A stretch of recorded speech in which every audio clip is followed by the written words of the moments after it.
पर देखिए राजस्थान पुलिस 2020 के लिए कंप्यूटर से रिलेटेड यहाँ पर हम 25 क्वेश्चन आपके लेके आए। ये कंप्यूटर के क्वेश्चन आपके सेक्शन ए में पूछे जाएंगे, जिसमें रीजनिंग और कंप्यूटर के क्वेश्चन दोनों साथ होंगे। यहाँ 1 से लेकर 25 तक यहाँ पे जो कंप्यूटर क्वेश्चन होंगे वो यहाँ पर हम लेकर आए हैं। ये मॉक टेस्ट 7 है आपके लिए। अगर आपको वीडियो अच्छा लगता है तो वीडियो जरूर लाइक करें, चैनल को सब्सक्राइब करना ना भूलें, साथ ही बेल आइकन दबाना ना भूलें। हमने एक लास्ट में एक क्वेश्चन जरूर छोड़ा है, इसके अंदर आप उस क्वेश्चन का आंसर हमें बताएं, क्या उसका आंसर क्या होगा, कमेंट करके जरूर बताएं। और इस वीडियो में कितने क्वेश्चंस आपको आते थे जरूर हमें कमेंट करके बताएं कि इस वीडियो में से कितने क्वेश्चंस आपको आते थे। तो स्टार्ट करते हैं आज का वीडियो। देखिए पहला प्रश्न है, रिमोट कनेक्शन के लिए निम्नलिखित में से कौन सा सॉफ्टवेयर उपयोग किया जाता है। देखिए रिमोट कनेक्शन के लिए जो बात कर रहे हैं, ये रिमोट कनेक्शन का मतलब क्या होता है, पहले तो ये समझना जरूरी है। देखिए रिमोट कनेक्शन का मतलब होता है जब दो कंप्यूटरों को, जो दो कंप्यूटर अगर आपके हैं, एक कंप्यूटर यहाँ और एक कंप्यूटर यहाँ है, इनको एक दूसरे से कनेक्ट किया जाए, वो भी काफी दूरी हो इनके बीच में, और ये दूरियों के इन दोनों के बीच में, एक दूसरे के बीच में काफी दूरी होने के बाद भी इन दोनों को एक दूसरे से कनेक्ट किया जाए और उनको रिमोटली कंट्रोल किया जाए। मतलब एक कंप्यूटर से आप इस कंप्यूटर से इस कंप्यूटर को आप क्या कर रहे हैं, रिमोट कंट्रोल कर रहे हैं। तो इसके लिए आप जो कहते हैं, इसके लिए हम कहते हैं रिमोट कनेक्शन। इसके लिए जो कनेक्शन होता है वो कौन सा होता है, रिमोट कनेक्शन। और इसके लिए एक सॉफ्टवेयर जो यूज में लिया जाता है वो टीम व्यूअर सॉफ्टवेयर यूज में लिया जाता है। तो इसका आंसर हो जाएगा ए ऑप्शन। टीम व्यूअर जो सॉफ्टवेयर है ये रिमोट एक्सेस सॉफ्टवेयर होता है, ठीक है, रिमोट एक्सेस सॉफ्टवेयर होता है। इससे क्या कर सकते हैं हम, दो कंप्यूटर मोबाइल हैं, आपके लैपटॉप हैं, इनको आपस में क्या कर सकते हैं, दूर जब हैं ये स्थित हो तो इनको आपस में एक दूसरे से कनेक्ट कर सकते हैं। और एक दूसरे से कनेक्ट करने के बाद में दूसरे एक कंप्यूटर से या एक मोबाइल से हम दूसरे मोबाइल को या दूसरे कंप्यूटर को एक्सेस कर सकते हैं, उसको रिमोटली आप क्या कर सकते हैं, ऑपरेट कर सकते हैं। तो इसका आंसर हो जाएगा ए ऑप्शन। अगला प्रश्न देखते हैं। अगला प्रश्न है आपका, HTML टैब वेब पेज के भीतर छिपे हुए कीवर्ड हैं जो यह परिभाषित करते हैं कि ब्राउजर को सामग्री को कैसे स्वरूपित और प्रदर्शित करना चाहिए। अब किस प्रकार के ब्रैकेट एक HTML टैग बनाते हैं। अब यहाँ पर HTML टैग किस तरह से बनाते हैं वो इसके बारे में पूछ रहा है। तो देखिए HTML जब हम टैग करते हैं तो उसके लिए हम इस तरीके के ब्रैकेट यूज में लेते हैं। ये होता है आपका, जिनको हम बोलते हैं कोणीय कोष्ठक। तो इसके लिए ग्रेटर देन और लेस देन ये सिंबल है, और उसके बीच में क्या होता है आपका, HTML होता है। तो इस तरीके से ये लेस देन का सिंबल है, ये ग्रेटर देन का सिंबल है, ये लेस देन, ये ग्रेटर देन, ये सिंबल है, इनके बीच में क्या होगा, HTML लिखा होगा। तो इससे हम क्या करते हैं, टैग करते हैं। तो इसका आंसर हो जाएगा बी ऑप्शन। अगला प्रश्न देखते हैं। देखिए अगला प्रश्न है, ARPANET से कितने कंप्यूटर जुड़े होते हैं। ARPANET, सबसे पहली बात तो ये ARPANET है क्या चीज। देखिए ARPANET जो है ये सबसे पहले जो TCP/IP जो है, इससे पहले ARPANET के थ्रू नेट चलाया जाता था, ठीक है, कंप्यूटर्स को एक दूसरे कंप्यूटर को जोड़ा जाता था। ये 1960 के दशक के मध्य की बात है, 1960 के दशक के मध्य की बात है। ARPANET की फुल फॉर्म क्या होती है, A for advance, R for research, P for project, A for आपका क्या होगा, एजेंसी, और नेट का मतलब क्या होगा, नेटवर्क। तो ये हो गया एडवांस, रिसर्च, प्रोजेक्ट, एजेंसी, और नेट का मतलब क्या हो गया आपका, नेटवर्क। तो इसका मतलब क्या हुआ कि ये जो है इंटरनेट का आधार था एक उस तरीके, उस टाइम पे 1960 के दशक के टाइम पे। उसके बाद में हमने TCP/IP चालू कर दिया। TCP/IP से आप कितने भी कंप्यूटर जोड़ सकते हैं, लेकिन ARPANET से जो कंप्यूटर जुड़ते थे ये 40 कंप्यूटर्स को जोड़ा जा सकता था। तो इसका आंसर हो जाएगा डी ऑप्शन। अगला प्रश्न देखते हैं, हॉटमेल के संस्थापक का क्या नाम है। देखिए हॉटमेल के जो संस्थापक हैं उनका नाम है सबीर भाटिया। तो इसका आंसर हो जाएगा बी ऑप्शन। सबीर भाटिया क्या है, ये जो अमेरिकी हैं लेकिन भारतीय मूल के अमेरिकी व्यक्ति हैं, सबीर भाटिया, सबीर भाटिया ने, इन्होंने हॉटमेल के संस्थापक थे। और डॉक्टर राज रेड्डी के बारे में आपको मैं बता देता हूं, ये पहले PhD करने वाले, कंप्यूटर के अंदर PhD करने वाले पहले व्यक्ति थे, जो डॉक्टर राज रेड्डी। ये भी क्या है, आपके अमेरिका में रहते हैं लेकिन भारतीय मूल के हैं। तो इसका आंसर हो जाएगा, हमारा जो क्वेश्चन है हॉटमेल के संस्थापक क्या थे, तो कौन थे, क्या नाम है उनका, तो इसका नाम है सबीर भाटिया। अगला प्रश्न देखते हैं। अगला प्रश्न है, पहला पर्सनल कंप्यूटर किसने बनाया। देखिए पहला पर्सनल कंप्यूटर जो है ये जो बनाया गया था, ये बनाया गया था आपके IBM कंपनी के द्वारा। तो इसका आंसर हो जाएगा डी ऑप्शन, IBM कंपनी के द्वारा बनाया गया। ये कब बनाया गया था, 1975 में। पहला पर्सनल कंप्यूटर बनाया गया था 1975 में। तो इसका आंसर हो जाएगा डी ऑप्शन। देखिए अगला प्रश्न है, एक निवल किसको संदर्भित करता है। एक निवल के बारे में बात हो रही है यहाँ पर। निवल, एक निवल का मतलब होता है आपका, एक निवल का मतलब होता है 4 बिट, ठीक है, तो 4 बिट्स होता है, ठीक है। और अब एक बाइट की बात करें एक बाइट जो होती है, एक बाइट में होती है 8 बिट। ठीक है, तो क्या हो गया आंसर, 4 बिट, तो इसका आंसर हो जाएगा ए ऑप्शन। अगला प्रश्न है आपका, निम्नलिखित में से क्या चयनित सेल के टेक्स्ट को इटैलिक में सेट करेगा। देखिए कीबोर्ड से जब हम CTRL प्लस आई अगर दें, ठीक है, जब हमने पहले आप क्या करेंगे, सेलेक्ट करेंगे, और सेलेक्ट करने के बाद में आप टेक्स्ट को क्या करेंगे, सेलेक्ट करेंगे, और उसके बाद में अगर उसको इटैलिक करना, मतलब आप तिरछे रूप में उनको कर देना इस तरीके से, जैसे ए है तो ये ए इस तरीके से टेढ़ा दिखेगा आपको, टी है तो ये टी आपको इस तरीके से दिखेगा, तो ये इटैलिक होता है। ठीक है, तो आपको इटैलिक अगर सेट करना है किसी जो टेक्स्ट लिखे हुए हैं उनको, तो आप क्या करोगे, पहले टेक्स्ट को सेलेक्ट करेंगे और फिर उसके बाद में कंट्रोल प्लस आई लिखेंगे, तो कंट्रोल प्लस आई दबाएंगे तो उसके बाद में क्या हो जाएगा, वो इटैलिक में हो जाएगा कन्वर्ट। तो इसका आंसर हो जाएगा ए ऑप्शन, कीबोर्ड में CTRL प्लस आई दबाना होगा। अगला प्रश्न है आपका, माइक्रोसॉफ्ट ऑफिस एक है। देखिए माइक्रोसॉफ्ट ऑफिस के बारे में बात हो रही है यहाँ पर। माइक्रोसॉफ्ट ऑफिस की अगर बात करें तो ये माइक्रोसॉफ्ट ऑफिस क्या है, जिसमें जिसके अंदर क्या होते हैं, एक तो आपका MS वर्ड होता है, ठीक है, आपका इसी तरीके से इसमें प्रेजेंटेशन के लिए हुए आपका होता है, ठीक है, MS और पिक्चर मैनेजर होता है इसके अंदर, ठीक है, और पावर पॉइंट होता है, तो इस तरीके से एक्सेल होता है, इसमें काफी सारी चीजें होती हैं जिनको आप यूज करते हैं। तो ये एप्लीकेशन सूट है एक, तो इसका आंसर हो जाएगा डी ऑप्शन। ये क्या है, एक एप्लीकेशन सूट जिसके अंदर काफी सारे सॉफ्टवेयर होते हैं, जो कि MS वर्ड, MS ऑफिस, ठीक है, इस तरीके से MS ऑफिस के अंदर काम कर सकते हैं हम, तो इसका आंसर हो जाएगा डी ऑप्शन। अगला प्रश्न है आपका, पहला चिप कब बनाया गया। देखिए चिप के बारे में बात हो रही है, ये आपके आईसी के बारे में बात हो रही है, ठीक है, चिप को क्या बोलते हैं, आईसी। तो चिप जो बनाया गया था 1958 में बनाया गया था, तो इसका आंसर हो जाएगा डी ऑप्शन। और 1958 में आईसी को जिसने बनाया था वो थे JS किल्वी, ठीक है, JS किल्वी। तो आपका हो जाएगा JS किल्वी ने इसको बनाया था, और कब बनाया था, 1958 में, तो इसका आंसर हो जाएगा डी ऑप्शन। देखिए अगला प्रश्न है आपका, कौन सा शब्द फॉन्ट से संबंधित नहीं है। फॉन्ट से संबंधित नहीं है, ऑप्शन दे रखे हैं, फॉन्ट फेस। ये फॉन्ट फेस का मतलब क्या होता है, फॉन्ट का किस तरीके का दिखेगा, फॉन्ट फेस, ठीक है, font grammar, font size, font colour. Font size और फॉन्ट कलर ये क्या है, ये फॉन्ट से संबंधित है, लेकिन फॉन्ट ग्रामर जो है ये फॉन्ट से संबंधित नहीं है, तो इसका आंसर हो जाएगा बी ऑप्शन। अगला प्रश्न है आपका, विश्व के प्रथम सुपर कंप्यूटर निर्माता का क्या नाम था। देखिए प्रथम सुपर कंप्यूटर निर्माता का जो नाम था उसके बारे में अगर बात करें तो उनका नाम था सिमूर क्रे, ठीक है, तो इसका आंसर हो जाएगा सी ऑप्शन, सिमूर क्रे। और सिमूर क्रे ने क्या बनाया था, क्रे के 1S, ठीक है, क्रे के 1S ये कंप्यूटर बनाया था, जो कि सुपर कंप्यूटर था ये। और ये कब बनाया गया था, 1979 के अंदर, क्रे के 1 1979 में, और ये अमेरिका के अंदर बनाया था, ठीक है, अमेरिका में। तो इसका आंसर हो जाएगा आपका सी ऑप्शन, सिमूर क्रे थे प्रथम सुपर कंप्यूटर के निर्माता, ठीक है। अब इसके बारे में थोड़ा सा और मैं बता देता हूं। देखिए वर्तमान में अगर बात करें, वर्तमान में सुपर कंप्यूटर कौन सा है, तो वर्तमान में जो सुपर कंप्यूटर है वो है तिहान हे 2। ये चाइना का कंप्यूटर है, चीन का, ठीक है, सुपर कंप्यूटर है। ये वर्तमान में सबसे तेज कंप्यूटर है, विश्व का सबसे तेज कंप्यूटर वर्तमान में सुपर कंप्यूटर जो चाइना का है, तिहाने 2। और दूसरा अगर बात करें, भारत का पहला सुपर कंप्यूटर था, भारत का पहला सुपर कंप्यूटर कौन सा था, परम 8000, ठीक है, 1992 में इसको बनाया गया। और अब जो अभी वर्तमान में भारत का जो सबसे तेज कंप्यूटर यानी सुपर कंप्यूटर जो है वो है विक्रम 100। ये आपको याद रखना, विक्रम 100 ये 2015 में बनाया गया था, और ये किसने बनाया था, इसरो ने।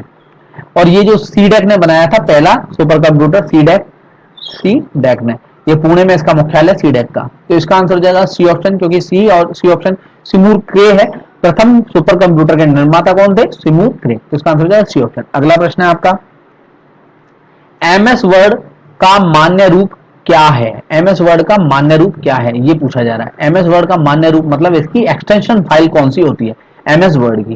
देखिए JPG, PNG और .exe। JPG की बात करें तो ये क्या है, आपकी इमेज की, ये PNG भी इमेज की है, एक्सटेंशन इमेज का एक्सटेंशन है।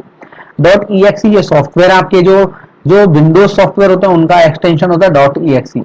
लेकिन MS वर्ड की बारे में बात हो रही है तो यहाँ डॉक्यूमेंट की बात हो रही है, तो MS वर्ड का जो अभी लेटेस्ट जो वर्ड चल रहा है वो है .doc, ये एक्सटेंशन होता है, तो इसका आंसर हो जाएगा सी ऑप्शन। देखिए दोस्तों, अगर आपको क्वेश्चंस अच्छे लग रहे हैं और वीडियो अच्छा लग रहा है तो आपको वीडियो को जरूर लाइक करें, चैनल को सब्सक्राइब करना ना भूलें, साथ ही बेल आइकन दबाना ना भूलें। और हमें कमेंट करके जरूर बताएं। जो लास्ट पर हमने क्वेश्चन छोड़ा उसका भी बताना है आपको, और कितने क्वेश्चन इनमें से आते हैं जरूर हमें कमेंट करके बताएं। अगला प्रश्न देखते हैं, CDAC सीडेक का पूर्ण रूप क्या है? सीडेक के बारे में बात हो रही है, सीडेक का पूर्ण रूप क्या है? सबसे पहली बात तो सीडेक के पूर्ण रूप के बारे में बात करें तो देखिए, सीडेक की फुल फॉर्म है सेंटर फॉर डेवलपमेंट, सेंटर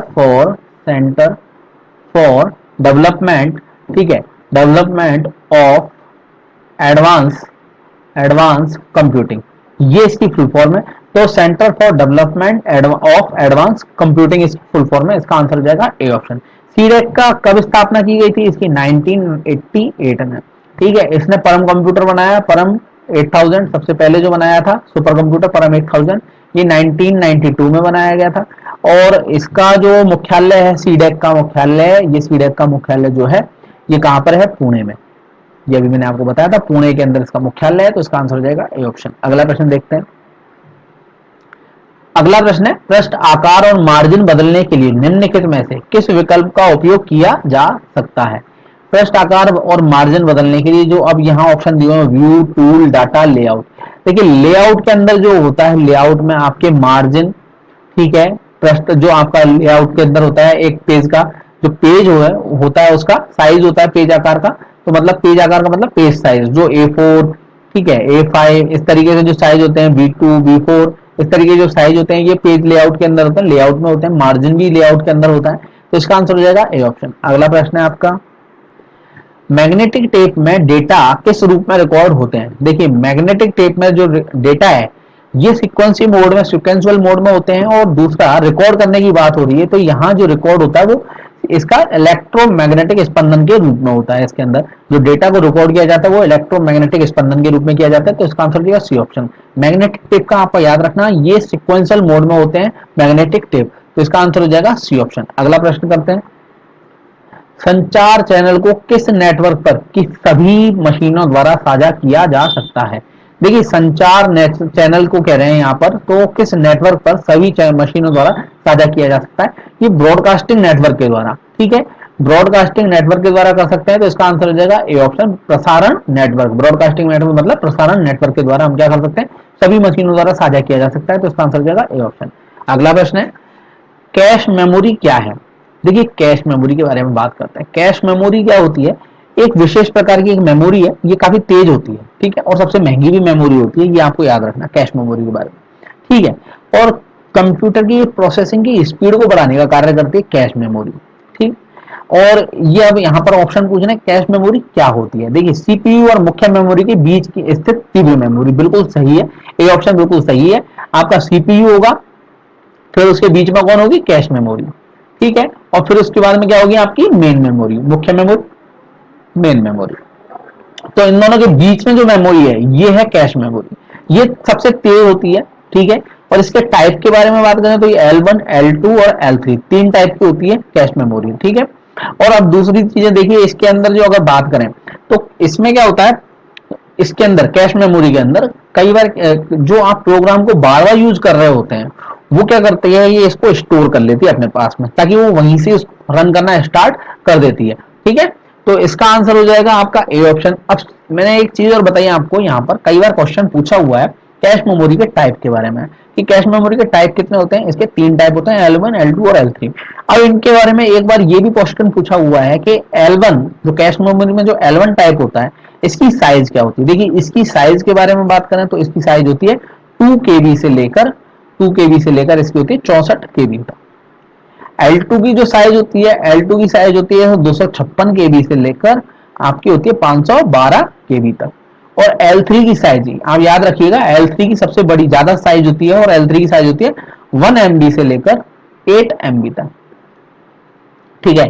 और दूसरी बात यह है कैश मेमोरी सबसे तीव्र गति की मेमोरी होती है, और दूसरी चीज आप इसको याद रखना है ये काफी महंगी होती है, तो इसका आंसर हो जाएगा ए ऑप्शन। सीपीयू और मुख्य मेमोरी के बीच के स्थित तीव्र मेमोरी ये होती है कैश मेमोरी, तो इसका आंसर हो जाएगा ए ऑप्शन।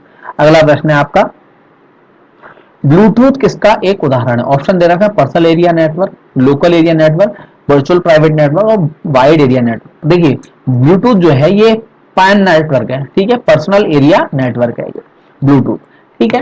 और ये ब्लूटूथ की जो खोज की गई थी 1994 में की गई थी, आपको याद रखना है, ठीक है, और इसकी किसने की थी, हार्टसन ने की थी। आपको याद ये रखना है कि हार्टसन ने इसकी खोज की थी ब्लूटूथ की।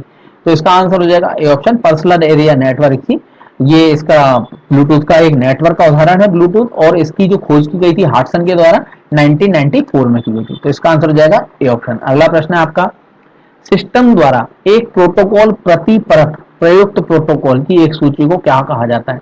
देखिए प्रोटोकॉल के बारे में बात हो रही है, प्रोटोकॉल प्रति परत अगर बात करें तो प्रति परत जो प्रयुक्त प्रोटोकॉल की एक सूची को क्या कहा जाता है, उसको कहा जाता है प्रोटोकॉल स्टैक। तो इसका आंसर हो जाएगा बी ऑप्शन, प्रोटोकॉल स्टैक। अगला प्रश्न देखते हैं, फोर्ट्रन नामक प्रोग्रामिंग लैंग्वेज किसने विकसित किया।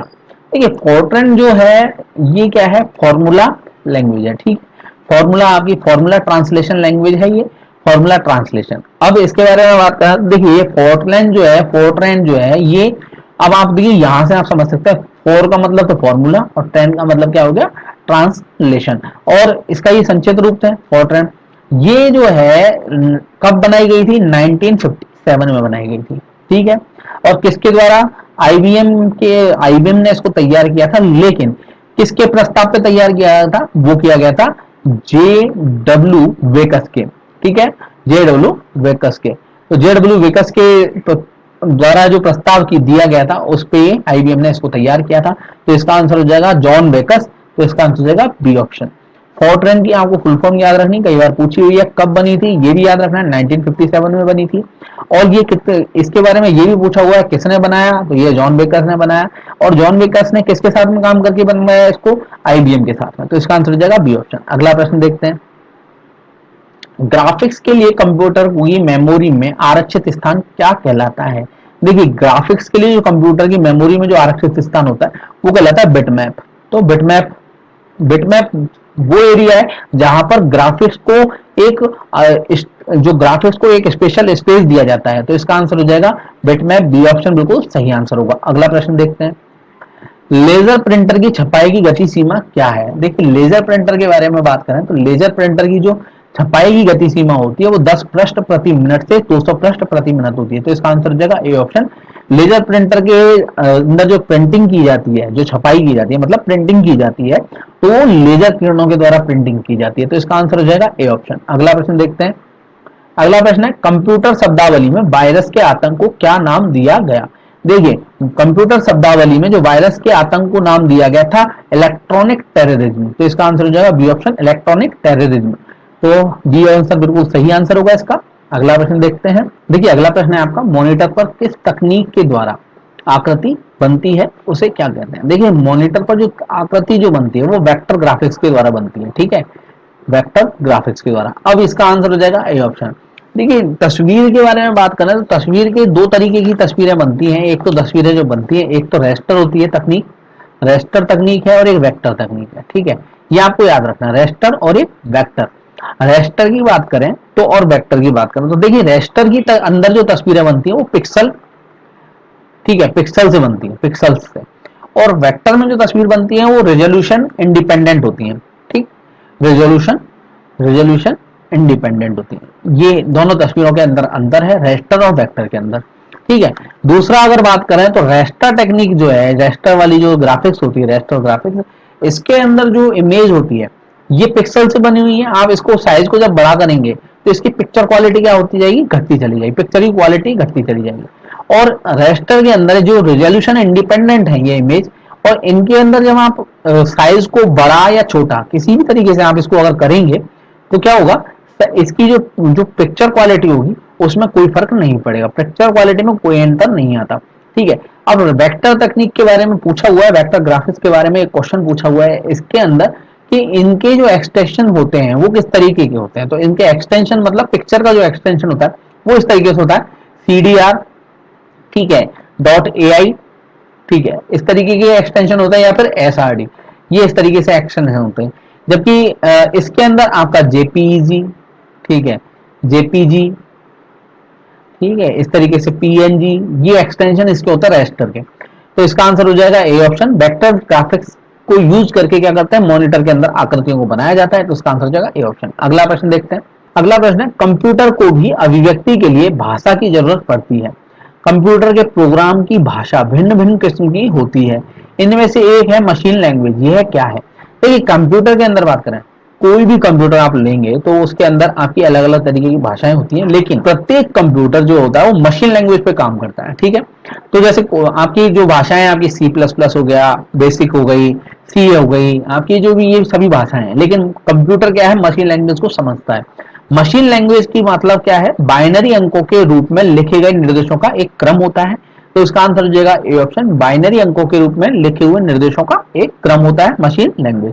तो इसका आंसर हो जाएगा ए ऑप्शन। अगला क्वेश्चन देखते हैं जो कि आपके लिए हमने छोड़ा है। इस क्वेश्चन को आपको बताना है कि इसका आंसर क्या होगा। क्वेश्चन है आपका, कंप्यूटर सॉफ्टवेयर के दो वर्गों में वर्गीकृत किया जा सकता है, नाम बताइए। देखिए कंप्यूटर सॉफ्टवेयर के दो वर्गों में वर्गीकृत किया जा सकता है, उनके नाम आपको बताने हैं कि उनके नाम क्या क्या होते हैं। ऑप्शन दे रखे हैं, हार्ड सॉफ्टवेयर और सॉफ्ट सॉफ्टवेयर, दूसरा है गेम सॉफ्टवेयर और मैथ सॉफ्टवेयर, तीसरा है आपका सिस्टम सॉफ्टवेयर और एप्लीकेशन सॉफ्टवेयर, और डी है इनमें से कोई नहीं। तो आपको इसका आंसर बताना है, ये आंसर क्या होगा। देखिए दोस्तों, आपको अगर वीडियो अच्छा लगा तो